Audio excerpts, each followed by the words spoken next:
这个案子纠缠了整整8年，一个天才的程序员，他闪婚42天，被妻子索要上千万的分手费，然后他留下一封遗书，指控他的妻子敲诈，从楼上一跃而下。8年之后，法律终于给了一个答案，也给了他一个公道。就在2025年的9月19号，法锤当的一声落下，这个持续了8年的悲剧总算划上了一个句号。被告人翟欣欣因为犯了敲诈勒索罪，被判12年。这个判决不仅仅是给一条人命一个交代，它更像是一个最终的裁决。裁决的是那样一种打着结婚的名义，把人性当作诱饵进行掠夺的行为。这个故事我们要回到8年前的2017年9月7号的凌晨，一个叫做舒小茂的程序员，微凤软件的创始人，从北京的住处跳了下去，结束了自己37岁的生命。就在生命的最后一刻，他用自己亲手开发的那个 App， 那个有着几百万用户的微凤，给所有的用户都发了一条告别信息，上面写着公司法人被毒妻翟某害死，微凤即将停止运营。他说自己是被极其歹毒的前妻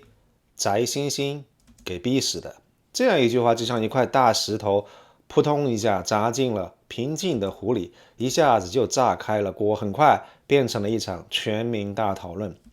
舒小茂的家人当然想要讨一个公道，但是整个的过程却极其的艰难。一开始警方说这个是家庭纠纷，不给立案。舒小茂的家人当然锲而不舍去打民事官司，后来检察院介入监督，一直到今天，这个迟到了8年的正义总算来到了。今天我们就一起把这个非常有代表性的家庭悲剧做一次深度的复盘。法锤虽然已经落下了，但是这个并不是结束，恰恰相反，这是我们反思的开始。如果我们把翟欣欣跟舒小茂从认识之后到最后天人永隔这160多天完完整整的捋一遍，你就会发现这根本不是一段失控的感情的悲剧，它是一场从头到尾经过精密的策划、节奏分明、目标明确的掠夺性的攻击。翟欣欣的行为几乎是一套可以流程化的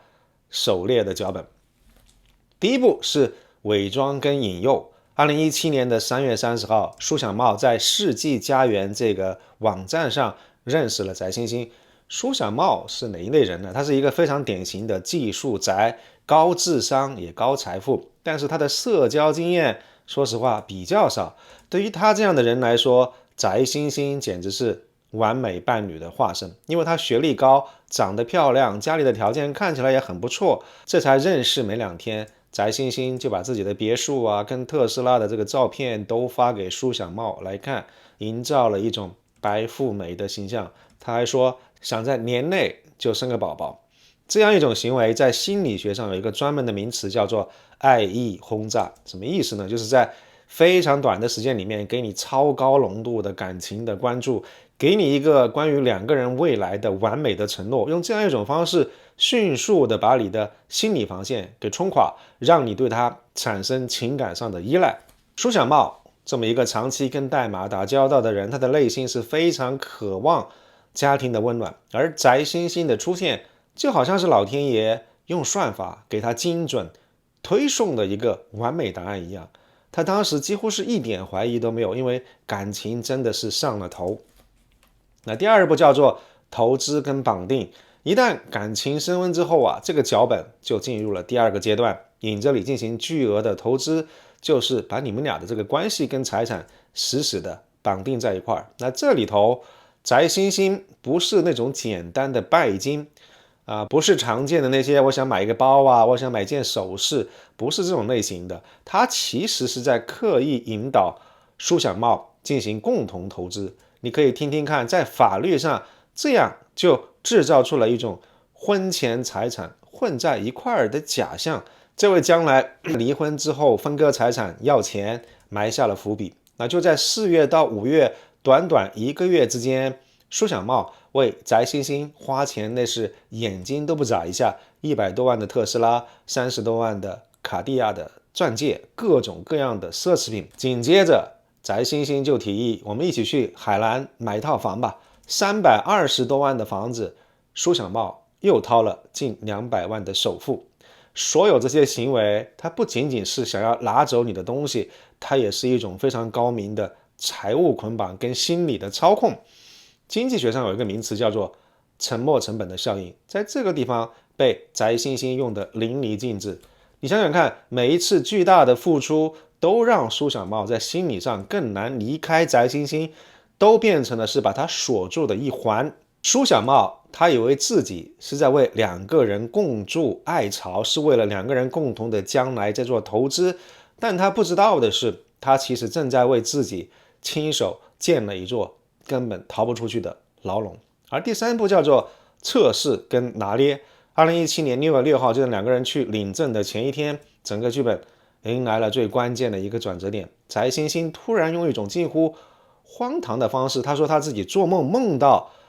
自己其实曾经结过一次婚，时间很短，然后他就拿这个作为理由，要88万作为补偿，说如果不给钱，那明天这个婚就不结了。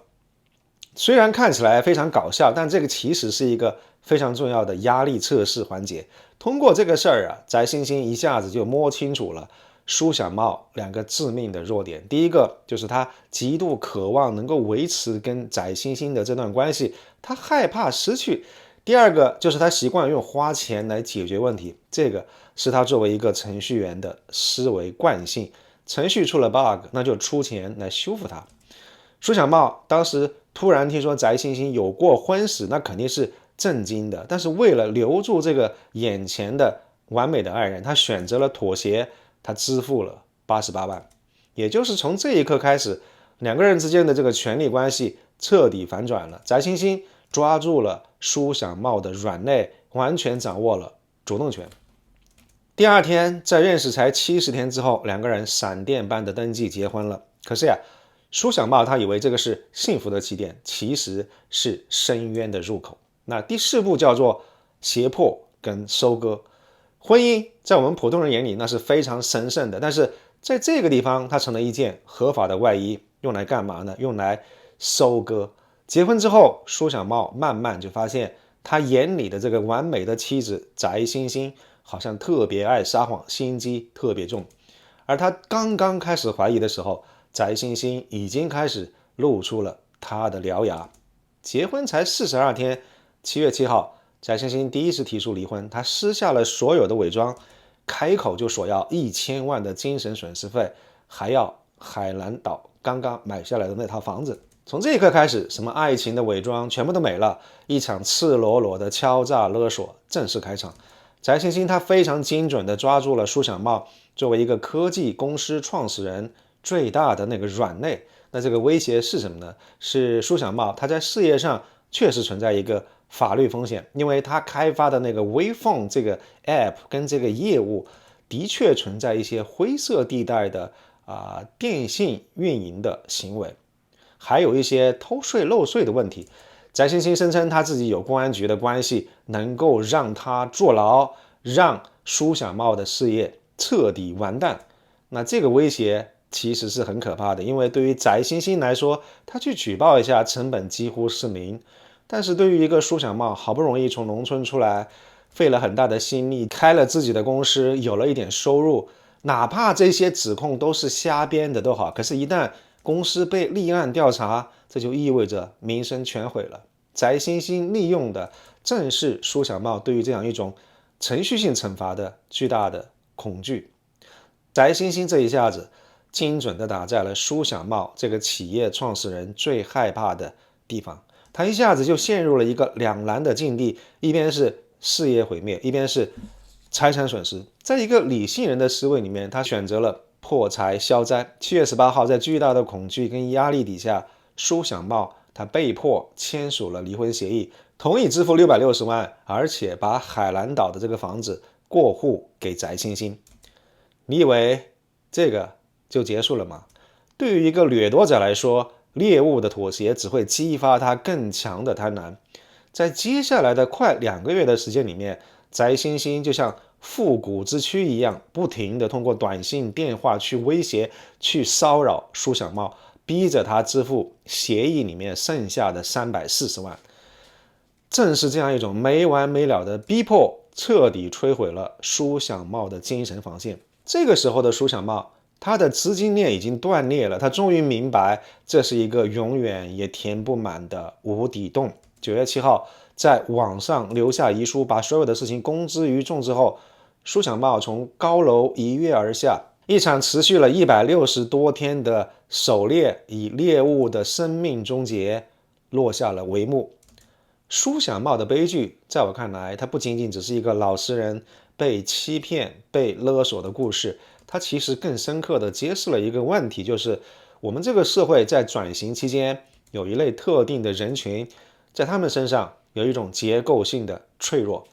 舒小茂本质上是一个非常典型的码农出身的技术新贵，他出生于农村，靠个人奋斗跟技术的才华攒下了千万的身家。他的成功靠的是什么？是智商，是勤奋，还有代码世界里面的那样一种确定性。但是他在这样一个封闭的代码世界里面获得的巨大的成功，并没有同步的转换成在开放的复杂的人际关系跟我们的社会当中去识别和处理人性的能力。恰恰相反，他的财富反而让他成了一个非常有吸引力的目标。他在人性认知上的短板，又让他成了一个极易被捕获的猎物。舒小茂那样一种程序员的思维，在面对翟欣欣这样一种社会工程学功绩的时候，可以说是系统性的溃败了。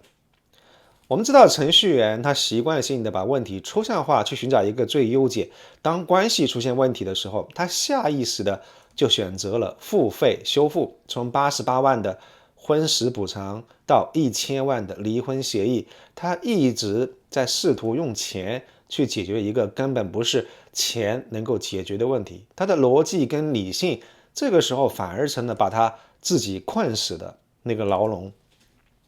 而反过头来，我们看看翟欣欣，她可能不仅仅只是道德层面的坏女人，她更可能是一种源于人格障碍的病理性的掠夺模式。这样一种行为模式就是自恋型人格障碍，也就是 NPD。核心特征是什么呢？就是自我感觉极度良好，极度缺乏共情能力，在人际关系里面习惯性的去掠夺、去剥削别人。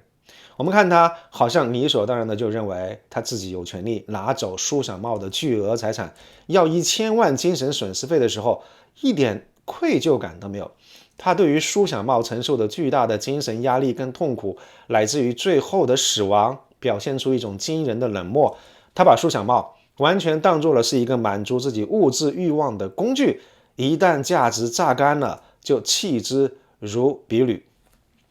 我们引入这个 NPD 的分析，当然不是为了给翟欣欣找借口，而是为了能够更科学的解释他那样一种异乎寻常的冷酷跟贪婪。所以你看，当一个逻辑非常纯粹的程序员遇到了一个精通人性操控、可能存在 NPD 特质的捕猎者的时候，这样一场人性悲剧的发生几乎是一种必然。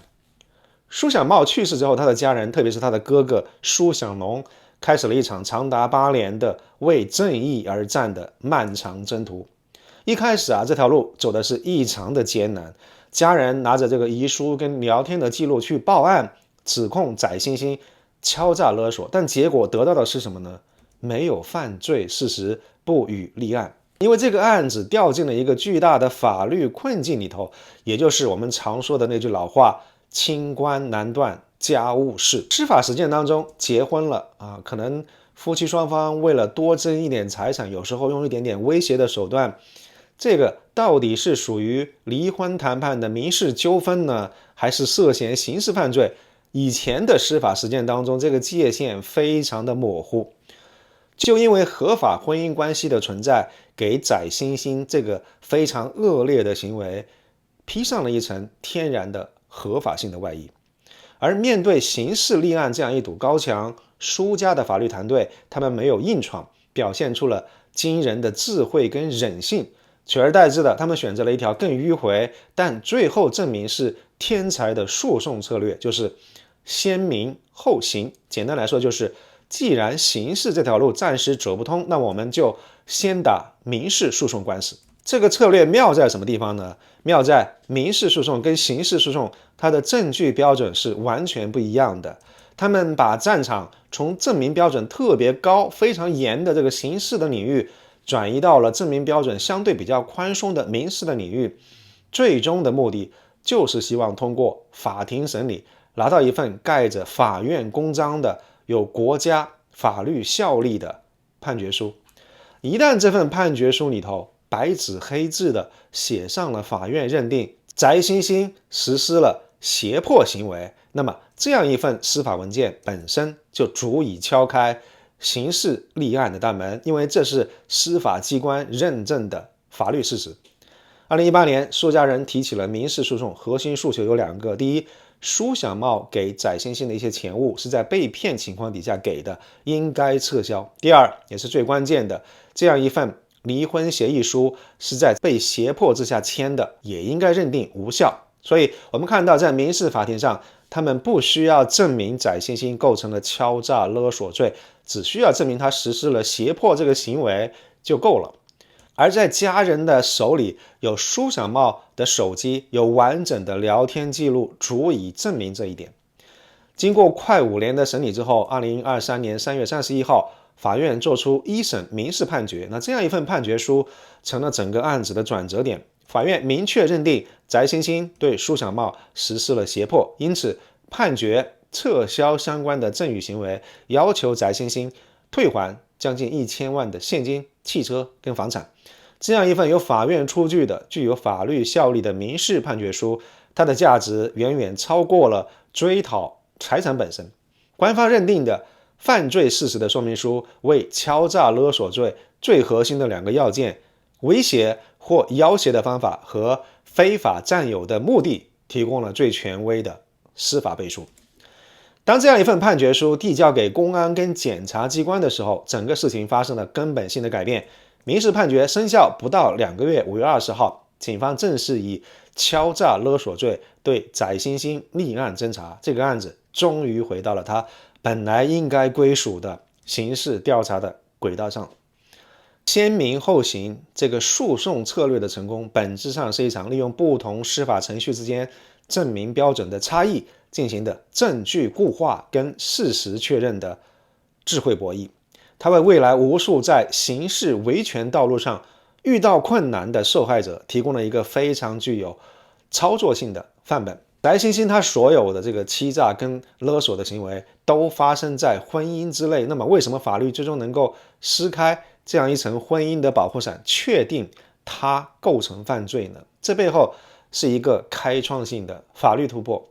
要理解这个判决的开创性的意义，我们可以借助2个比喻或者是2个不同的概念来帮我们理解这件事情。那第一个是法律上的概念，法律上有一个很酷的名词叫做刺破公司面纱。什么意思呢？就是说法律能够看穿公司这个外壳，直接打到背后搞鬼的那个人。举个例子啊，一个股东他滥用公司的法人身份去干坏事，那这个时候法律他就可以完全不用管公司这个壳，直接追究这背后股东的责任。而这一次在苏小茂跟翟欣欣的这个案例当中，法院就对他们的婚姻来了一次刺破面纱。传统上我们知道，婚姻登记给一段关系披上了一层合法的面纱，它可以让内部的财产流动受到法律的保护。翟欣欣正是利用了这样一层合法的面纱来掩盖、来保护他敲诈勒索的实质。但是法院在这个判决里面反复强调了几个关键的事实：第一，这个婚姻存续的时间极短，只有42天；第二，夫妻2个根本没有共同财产，他们没有在一起创造过任何新的财产；第三，翟欣欣要的那些钱本质上都是苏小茂结婚之前的个人财产。当这3点事实连接在一块的时候，逻辑就非常清楚了。翟欣欣的行为完完全全脱离了民事纠纷的范围，而是精准地踩在了敲诈勒索的红线上。这个婚姻它虽然有法律的形式，但是它的内容跟实质，它的目的已经完全背离了婚姻制度的本质，它是被滥用了，成了违法犯罪的工具。所以法律必须要刺破婚姻这层面纱，直击它犯罪的内核。而第二个比喻来自于生物学，叫做拟态捕食。什么意思呢？就是一个捕食者，他最开始会伪装成无害的，甚至是有吸引力的物种来接近他的猎物，然后发动致命一击。翟猩猩的行为就是一次人类社会的拟态捕食，他把自己拟态成一个符合舒小茂所有期待的最完美的结婚对象，他让舒小茂完全放下了戒备，主动把他引到自己最核心的情感跟财务的系统里面。当信任建立到最顶点的时候，翟猩猩立马撕下伪装，露出了獠牙，发动了致命性的勒索的攻击。这个社会学的比喻血淋淋地揭示了翟猩猩这类犯罪到底有多残酷，因为他利用了人性里面最美好的期待，爱情、婚姻、信任，然后把它们变成了最具有毁灭性的武器。而最终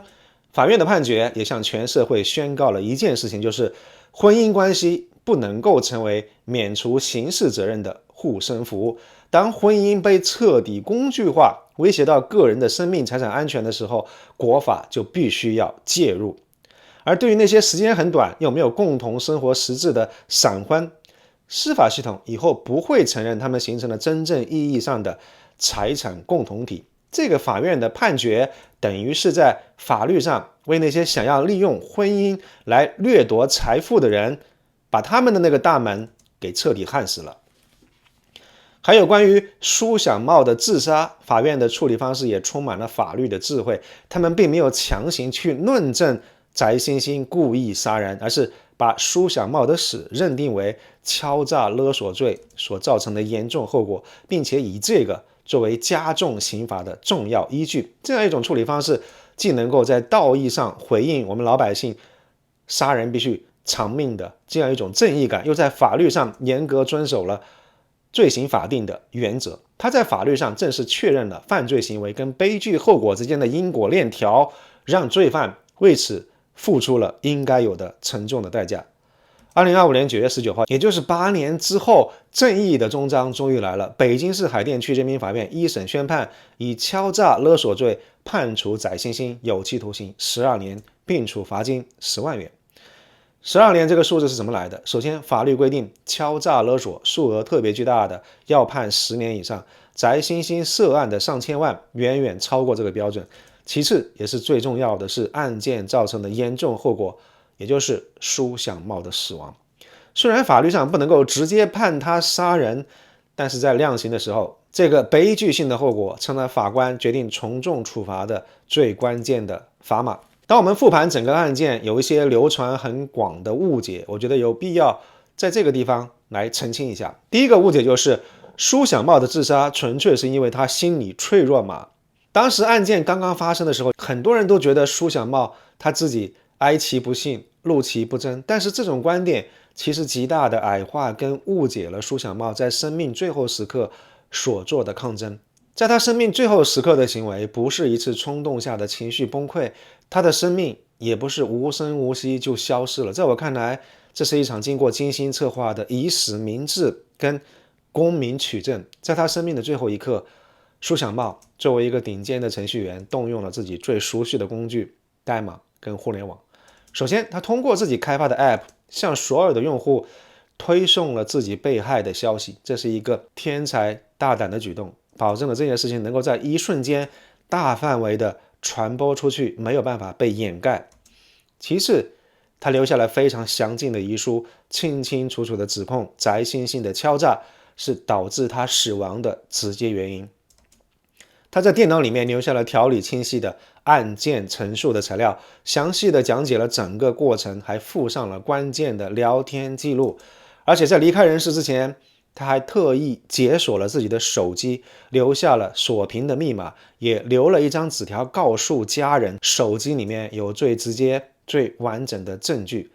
如果我们把他所有这些行为串联起来看的话，你看到的是一个在极度绝望当中依然保持着程序员般冷静跟缜密的抗争者。舒小茂把自己的死亡设计成了一个没办法被篡改的证据包，是一次用生命作为代价的悲壮的信息战。他不是脆弱的被打败了，而是用尽了自己最后的力气，为这样一场注定要到来的战争提交了最关键的弹药。这是一种悲壮的以生命为代价的公民取证跟舆论动员。舒小茂用自己的死亡为自己留下了不可磨灭的证据，并且亲手开启了身后长达8年之久的正义追寻的道路。这个案子的判决更是一次重要的价值校正，他用国家司法的最高权威向全社会发出了一个最强的声音：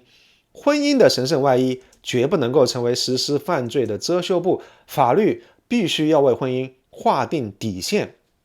婚姻这个神圣的东西应该建立在真诚跟互相尊重之上，而不是一场精心算计的财富掠夺。在这样一起冷酷的案件背后，我们依然能够看到人性的光辉。这份光辉来自于一个普通的家庭在遭遇灭顶之灾时候表现出来的这样一种坚韧。舒小茂的哥哥舒小农在家破人亡的悲痛当中扛起了为弟弟寻求正义的大旗。8年时间，他通过微博持续的向公众更新案件的进展。他提醒所有人，这里有一个逝去的生命，他需要一个公道。舆论在本起案件的最终公义里面也扮演着重要的角色。可以说，如果没有最初排山倒海的舆论的关注，这个案子很可能在一开始就被冷处理了，那可就真的是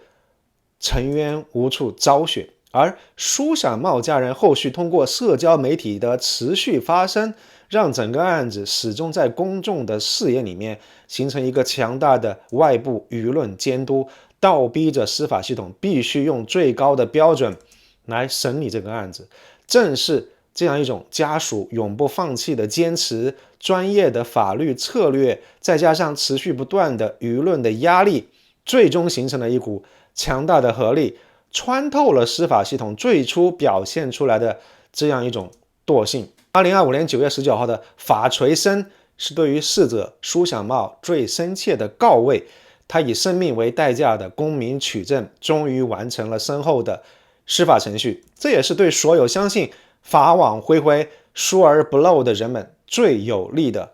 慰藉。